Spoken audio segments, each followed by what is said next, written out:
You don't think life's sad? Ever wondered what happened to those chart-topping legends who once ruled the airwaves? Well, buckle up, because today we're uncovering the jaw-dropping tales of 20 forgotten music stars who shaped the sounds of their eras. Get ready for a journey through music history like never before. Number 20, Rick Astley.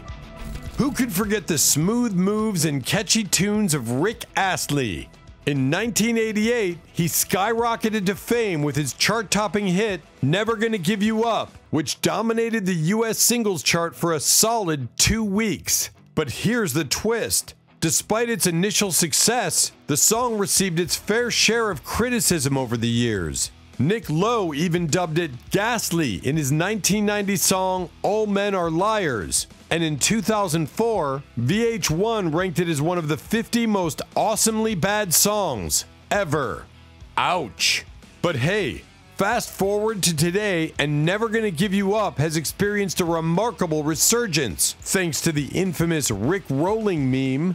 Born in Lancashire in 1966, Rick Astley's journey to stardom wasn't exactly conventional. He started out as a T-boy at Stock Aitken Waterman, a music production company, before being discovered for his own musical talents. His debut album, Whenever You Need Somebody, dropped in 1987 and became an instant sensation, selling a whopping 15.2 million copies worldwide. And let's not forget about the iconic Never Gonna Give You Up, which not only made Astley a household name in the 80s, but also propelled him into the new millennium.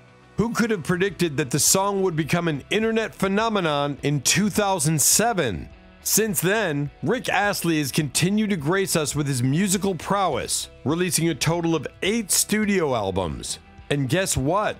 His latest single, Dip in My Feet, is out now, proving that he's still got what it takes to keep us grooving.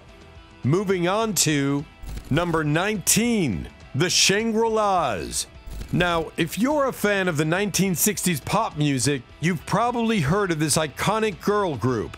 Comprising 2 sets of sisters, Mary and Betty Weiss, along with twins Marge and Mary Ann Gainzer, the Shangri-Las left an indelible mark on the music scene with their unique blend of adolescent innocence and haunting fatalism.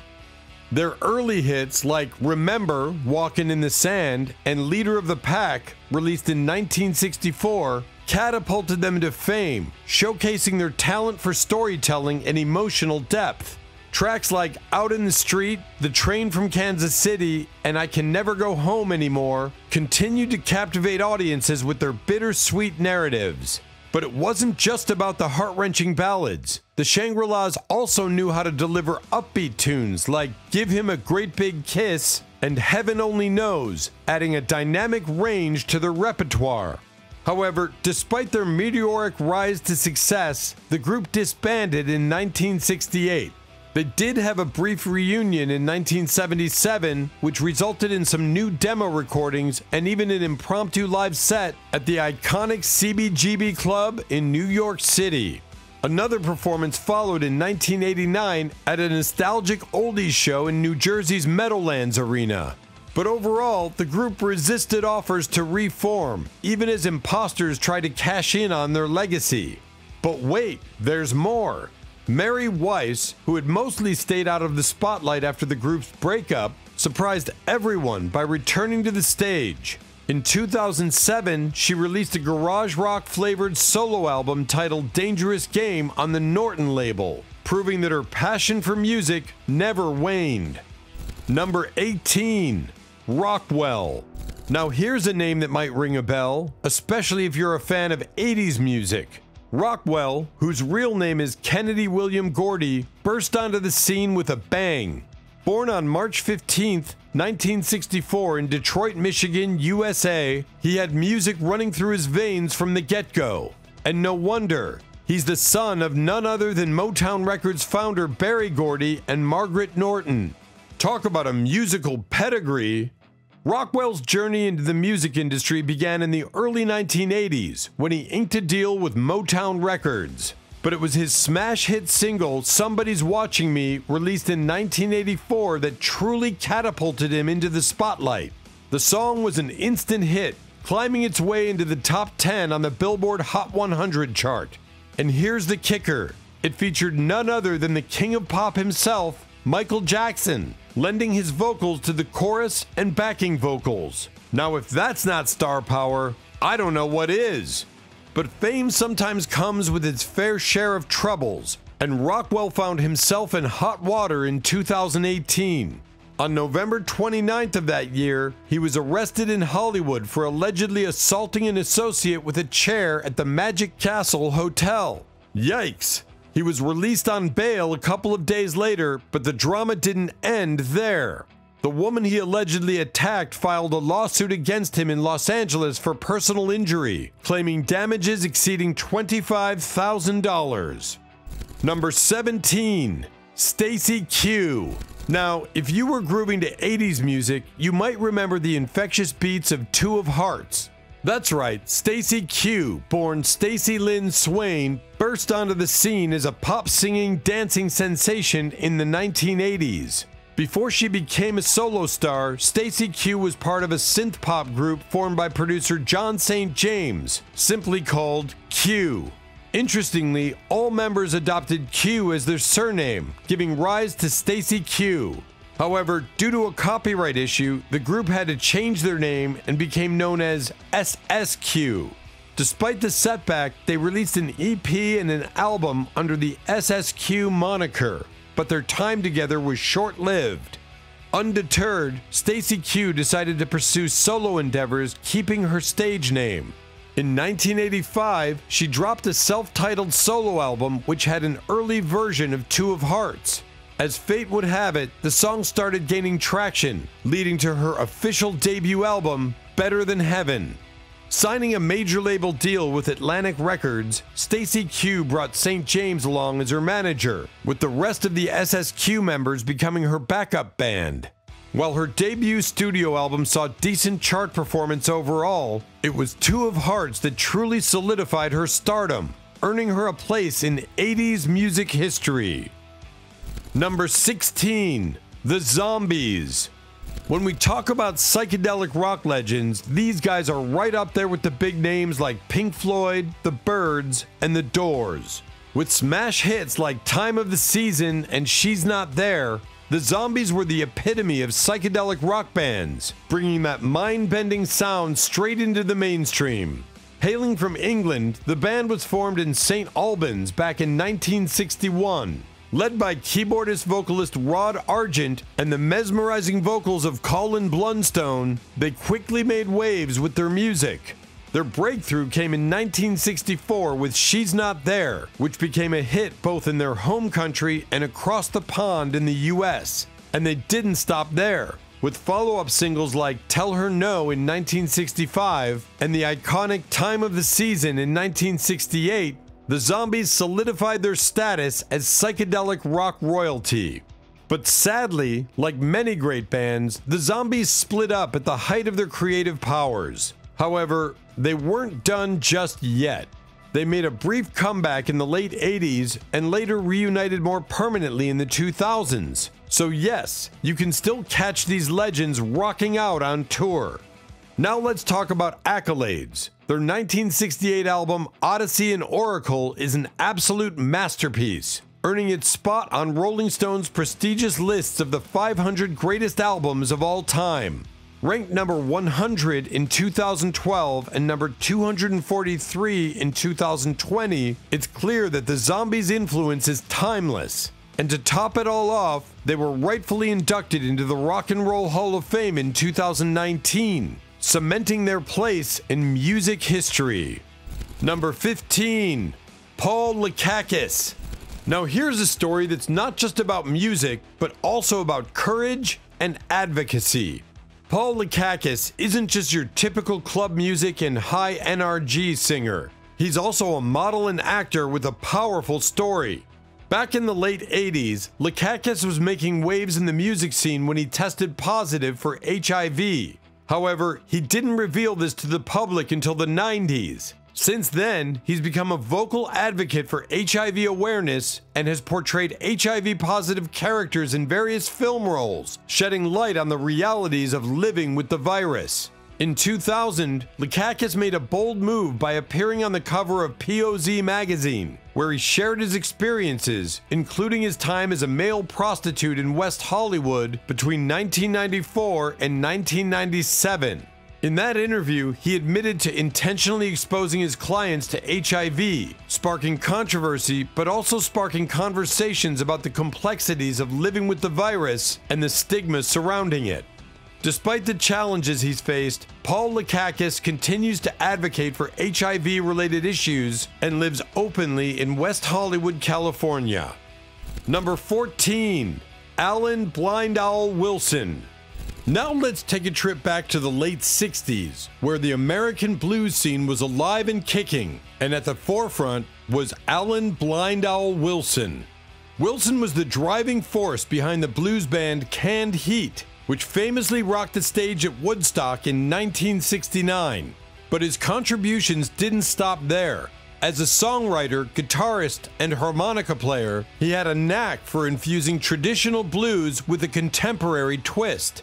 One of Wilson's most remarkable feats was his role in revitalizing the career of blues legend Son House, who had faded into obscurity.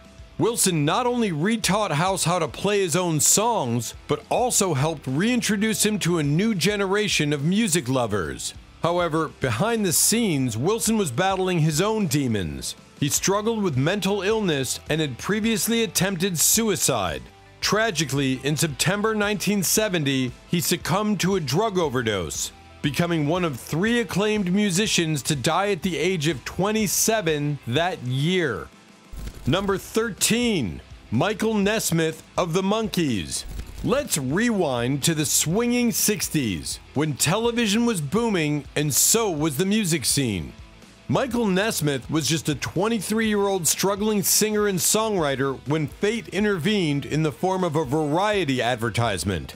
The ad sought 4 insane boys for acting roles in a new TV series. Inspired by the success of the Beatles movies, 2 ambitious producers, Bob Rafelson and Bert Schneider, envisioned a show about the quirky adventures of a fictional rock band, and thus the Monkees were born. Nesmith, along with Davy Jones, Mickey Dolenz, and Peter Tork, was selected to bring this imaginary band to life. Each member embodied a different archetype, with Nesmith often portrayed as the cerebral and introspective monkey. The Monkees quickly became a cultural phenomenon, with hit songs like I'm a Believer and Daydream Believer topping the charts. But Nesmith's impact extended beyond his time with the band. He was a pioneer in the world of music videos, creating innovative visual experiences that paved the way for future artists. In fact, Nesmith made history by winning the first Grammy Award for video, solidifying his place as a trailblazer in the industry. Despite his early success, Nesmith's career was marked by diversity, spanning music, film, and television. Sadly, Michael Nesmith passed away at the age of 78 at his home in Carmel Valley, California. Number 12. Gene Clark. Next on our list is Gene Clark, the folk rock pioneer and co-founder of the Byrds. It's been 32 years since his passing, but his influence on music still resonates today. Back in 1964, Clark stumbled upon the Beatles songs She Loves You and I Want to Hold Your Hand while in Canada, and it was a revelation. He knew right then and there that this was the future of music and he wanted to be a part of it. Teaming up with fellow musicians, they formed a band initially known as the Beefeaters. After catching the attention of Columbia Records during an audition, they were soon rebranded as the Byrds, billed as America's Beatles. The Byrds became synonymous with the electrified pop turn of folk music in the mid-1960s, with Clark's songwriting playing a pivotal role in their success. Hits like Mr. Tambourine Man and Turn, Turn, Turn propelled them to stardom, solidifying their place in music history. But Clark's journey didn't end there. He embarked on a solo career, leaving behind a legacy of heartfelt and introspective music. Sadly, his life was tragically cut short. but his impact on the music world remains profound. Gene Clark's last live performance was a bittersweet moment, reuniting with the original members of the Byrds for their induction into the Rock and Roll Hall of Fame in 1991. Just 4 months later, he passed away. Number 11. Tim Buckley. Now we have the tragic story of a musician whose talent knew no bounds, but whose life was cut short by addiction. Born Timothy Charles Buckley III on February 14, 1947 in Washington, D.C., Buckley began his musical journey in folk rock, but soon ventured into uncharted territories, experimenting with psychedelia, jazz, and the avant-garde. His versatility as an artist was unparalleled, and his willingness to push boundaries earned him critical acclaim.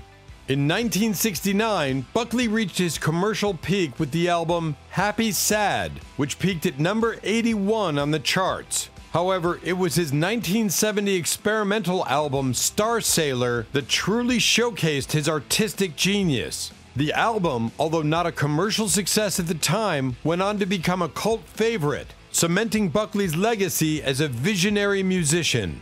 But behind the facade of success, Buckley struggled with addiction, particularly to heroin and morphine.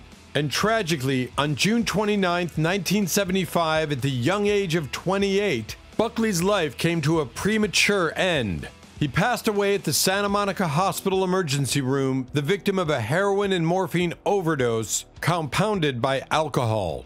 The circumstances surrounding Buckley's death took a legal turn when Richard Keeling, a 30-year-old research assistant at UCLA, was charged with second-degree murder.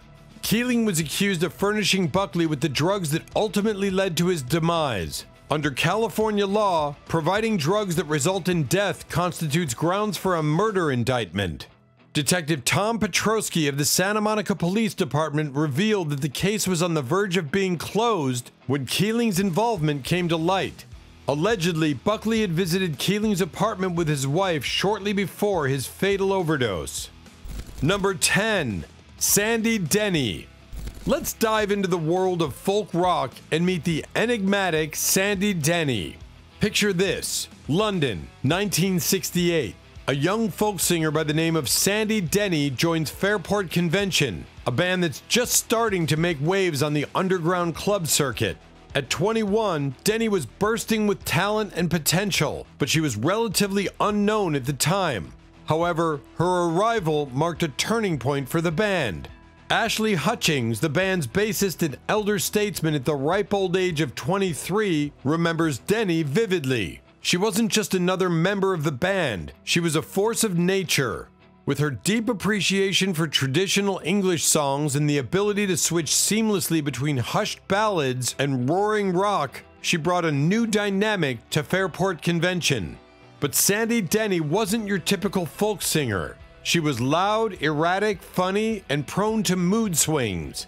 A pocket dynamo in every sense of the word, her presence shook up the band, comprised of 5 nice, polite, middle-class English lads who had never encountered anyone quite like her.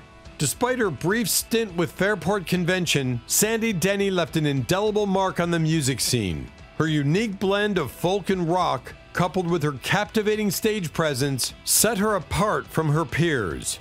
Number 9. Janis Joplin. Let's take a moment to remember the one and only Janis Joplin. Hailing from Port Arthur, Texas, Janis Joplin was a singer like no other. Her voice was raw, unfettered, and poured straight from the heart. Inspired by blues legends like Lead Belly and Bessie Smith, Joplin's vocals stood in stark contrast to the softer, folkier sounds of other women of her time. But behind the bawdy, brassy image she projected on stage was a sensitive, scarred, and shy woman who found solace in books. Despite her inner struggles, Joplin's energy on stage was unmatched. Fueled by a relentless heroin addiction and heavy drinking, her drink of choice being Southern Comfort. Joplin burst onto the San Francisco music scene as the lead singer of Big Brother and the Holding Company before embarking on a successful solo career. Her bluesy vocals and powerful stage presence won over audiences and cemented her status as a rock icon. However, Janis Joplin's life was tragically cut short. Despite numerous attempts to get clean, her addiction to heroin and alcohol only worsened as her career soared. She tragically passed away from a heroin overdose in October 1970, less than 3 weeks after the death of fellow rock legend Jimi Hendrix. Number 8. Scott Walker. Let's take a journey through the musical evolution of one of the most innovative artists of the 20th century. In the mid-1960s, Scott Walker rose to fame as part of the Walker Brothers, a group that captivated audience with their smooth vocals and charismatic performances. But it was as a solo artist that Walker truly made his mark. His string of solo albums, Scott, Scott 2, Scott 3, and Scott 4, pushed the boundaries of pop music, earning him critical acclaim and a dedicated fan base. But Walker wasn't content to stay within the confines of traditional pop music. As the years went by, he ventured further into experimental territory, exploring themes and topics that were often dark and challenging. Albums like 1995's Tilt and 2006's The Drift delved into subjects like Mussolini's Mistress, the Srebrenica Massacre, and the events of 9/11. Despite his departure from the mainstream music scene, Walker's influence continued to grow, with artists from all genres citing him as an inspiration. His most recent work included composing music for the Natalie Portman film Vox Lux, showcasing his continued relevance and creativity. Sadly, Scott Walker passed away at the age of 76. Number 7. Alexander Skip James. Let's journey back to the roots of the blues and meet the enigmatic Skip James. Skip James was not just another bluesman. He was one of the most influential early figures and blues revival of the early 60s. His distinctive style, characterized by eerie falsetto vocals and delicate guitar picking in minor keys, set him apart from his peers. But what truly distinguished Skip James was his unique approach to singing. He employed a melismatic style, stretching a single syllable over several notes, creating a haunting and mesmerizing effect. This style, coupled with his intricate guitar work, gave rise to what became known as the Bentonia School of Blues, a subgenre with its own distinct sound and feel. Despite his early success in the blues scene, Skip James made a surprising career move in 1932 when he was ordained as a Baptist minister. He eventually formed the Dallas, Texas Jubilee Singers to accompany his father's preaching, but his love for the blues never waned. After over 30 years of retirement from the blues, Skip James was rediscovered by a new generation of blues enthusiasts in the 1960s. Thanks to the efforts of people like Bill Barth, John Fahey, and Henry Vestine, Skip made a triumphant return to the spotlight at the Newport Folk Festival in 1964. His renditions of old classics still captivated audiences, proving that his talent was timeless. With the growing interest in the origins of the blues, Skip James found himself thrust back into the limelight. He recorded albums like Skip James Today and Devil Got My Woman, showcasing his unparalleled talent to a whole new audience. He became a fixture on the festival circuit, even touring Europe and occasionally sharing the stage with fellow blues legend Mississippi John Hurt. Number 6. John Fahey. Let's take a journey into the mystical world of John Fahey, a true pioneer of metaphysical folk music. Listening to John Fahey's recordings from the 1960s is like embarking on a voyage to uncharted territories. Fahey, who hailed from Tacoma Park, Maryland, was no stranger to exploring otherworldly realms, a fascination that permeated his music from an early age. Despite facing hardships and health challenges in his later years, Fahey experienced a resurgence in his career in the late 1990s. He ventured into the avant-garde, pushing the boundaries of his music even further. Additionally, Fahey explored his artistic talents beyond music, creating a series of abstract paintings that added another layer to his creative legacy. Fahey's influence on the world of music cannot be overstated. In 2003, Rolling Stone magazine recognized his genius by ranking him as the 35th greatest guitarist of all time. And in 2023, his legacy was cemented further when Rolling Stone named him the 40th greatest guitarist of all time. Tragically, Fahey's journey came to an end in February 2001, just 6 days before his 62nd birthday, when he passed away from complications following heart surgery. Yet, his impact on the music world lived on.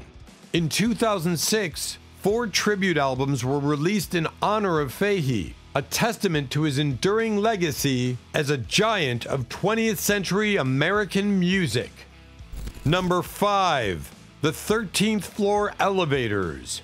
Let's take a trip back to the psychedelic sounds of the 1960s and discover the story of this groundbreaking rock band. Formed in Austin, Texas, the 13th Floor Elevators burst onto the scene in 1965, led by guitarist and vocalist Rocky Erickson, along with electric jug player Tommy Hall and guitarist Stacy Sutherland. Together, they created a sound that was unlike anything the music world had heard before. One of the defining features of the 13th Floor Elevators' sound was Stacy Sutherland's innovative use of reverb and echo, combined with his bluesy, acid-drenched guitar style. This unique approach to guitar playing predated the sounds of later bands like ZZ Top, Butthole Surfers, and the Black Angels. Their psychedelic soundscapes were further enhanced by the use of Fender Blackface twin reverbs, Fender reverb units, and Gibson Maestro FZ1 fuzz tones, creating a sonic experience that was truly ahead of its time. However, despite their musical innovation and critical acclaim, the 13th Floor Elevators faced numerous challenges, particularly related to drug overuse and legal troubles. These issues led to constant turmoil within the band, taking a toll on the members both physically and mentally. In 1969, the band reached a breaking point when Rocky Erickson faced a felony marijuana possession charge. Rather than serving a prison term, Erickson chose to be admitted to a psychiatric hospital, effectively bringing an end to the 13th Floor Elevators' career. Number 4. Michael Chapman. Let's dive into the story of this British singer-songwriter and virtuosic guitar player who left an indelible mark on the music scene. Michael Chapman, born on January 24, 1941 in Leeds, West Riding of Yorkshire, started his musical journey playing guitar with jazz bands. However, it was in the late 1960s that he gained recognition in the folk clubs and on the progressive music scene. With over 50 albums to his name, Chapman's talent as both a songwriter and a guitarist shone brightly throughout his career. During the 1980s, Chapman's career saw a quieter period in terms of mainstream success, but he continued to push the boundaries of musical genres and showcase his remarkable guitar skills. Despite not reaching the same levels of commercial success as in previous decades, Chapman's dedication to his craft never waned. The late 1990s marked a resurgence for Chapman as he embraced the role of an elder statesman in the music industry. Albums like Navigation, Dreaming Out Loud, and Still Making Rain garnered critical acclaim, even if they didn't achieve widespread commercial success. Chapman's influence extended beyond his own music, with bands like Supergrass acknowledging his impact on their own sound. In 2016, Chapman celebrated an impressive milestone: 50 years as a professional musician. Despite his advancing years, he continued to perform professionally and embarked on regular tours across the UK, Europe, and the US, captivating audiences with his timeless music and unparalleled skill on the guitar. Number 3. Townes Van Zandt.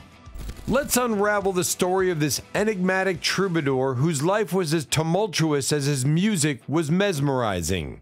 Picture this. It's October 1990 and Townes Van Zandt sits perched on a chair in a small nightclub in Berlin. Sober, soulful, and surprisingly funny, he captivates the audience with his precise guitar playing and weary singing. The Germans, who knew his lyrics by heart, hang on to his every word, even if some of his jokes fly over their heads. But fast forward 2.5 years later to a starkly different scene. Townes takes the stage at La Zona Rosa in Austin, Texas. but this time he's so intoxicated that he struggles to finish a single song. Embarrassed fans began to leave as Townes fumbles with chords and slurs his words into incomprehensible gibberish. It's a heartbreaking sight, a stark contrast to the brilliance he displayed in Berlin. Townes Van Zant's life was a roller coaster of highs and lows, a mix of the sublime and the horrific. Despite his struggles with alcoholism and mental health issues, he left behind a legacy of enduring songs that continue to resonate with audiences to this day. From Poncho and Lefty to If I Needed You, his music is a testament to his raw talent and poetic lyricism. Tragically, Townes passed away at the age of 52 on New Year's Day 1997, leaving behind a wealth of colorful tales and a legion of devoted fans. His impact on the music world is undeniable, and on March 28th, Austin City Limits will pay tribute to his life and music with a celebration of Townes Van Zant, featuring performances and reminiscences from artists like Emmylou Harris, Willie Nelson, Lyle Lovett, and more. Number 2. Fred Neil. Chances are you've heard his music, but you might not know his name. Let's peel back the layers of the mysterious life of Fred Neil. Back in August 1965, Neil released what many consider one of the greatest blues albums ever, Bleecker and McDougal. With a young John Sebastian on harmonica, the album showcased Neil's unforgettable baritone voice and his knack for crafting brilliant original songs. But despite his undeniable talent, Neil shied away from the spotlight, doing everything in his power to avoid fame, and it nearly worked. You see, Neil was asked to speed up his own version of Everybody's Talkin' for a movie soundtrack, but he defiantly told the producers to go to hell. Yet, he still collected royalties on that song until his death in 2001. Instead of chasing stardom, Neil retreated to Coconut Grove, Florida, just as his famous song promised he would. While he had successful years in New York writing songs for artists like Roy Orbison and Buddy Holly, Neil's true passion lay elsewhere, saving dolphins in Wales. He founded the Dolphin Research Project, perhaps inspired by his own song, The Dolphins, famously covered by Tim Buckley. Now, rumors swirl about Neil's demise, with some attributing it to drugs, claiming he indulged in heroin and cocaine. But his closest friends refute these claims, insisting that while he enjoyed the occasional mind-altering session with fellow musicians like Rick Danko and Jimi Hendrix, he stuck to milder substances while performing, like pot. Number 1. Gram Parsons.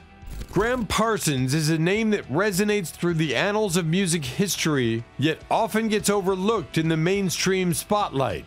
Let's dive into the intriguing tale of this enigmatic artist. Gram Parsons, born Ingram Cecil Connor III, was more than just a musician. He was a visionary, a pioneer of cosmic American music, blending country, rhythm and blues, soul, folk, and rock into a harmonious fusion that captivated audiences far and wide. From his early days with the International Submarine Band to his stints with iconic groups like the Byrds and the Flying Burrito Brothers, Parsons left an indelible mark on the music landscape. But his story takes a tragic turn against the backdrop of the vast Mojave Desert, specifically at Cap Rock and Joshua Tree National Monument. On September 19, 1973, Parsons' life was cut short in a mysterious sequence of events. He passed away during the interim period between completing his second solo album and embarking on a European tour. Described as someone who lived hard, Parsons battled with alcohol and there were rumors of heroin use. His sudden death shocked friends and associates, but what followed was even more bewildering. Parsons' coffin was stolen from Los Angeles International Airport, leading to a clandestine cremation near Joshua Tree. It was said to fulfill Parsons' alleged wish, though his family had planned a traditional burial in New Orleans. In the aftermath, Parsons' family retreated from the public eye, grappling with the loss of their beloved son, husband, and stepson. And there you have it, guys. the stories of 20 forgotten music stars who made an impact in their own unique ways. Don't forget to like, share, and subscribe for more fascinating insights into music history. Check out other content too. Thanks for tuning in.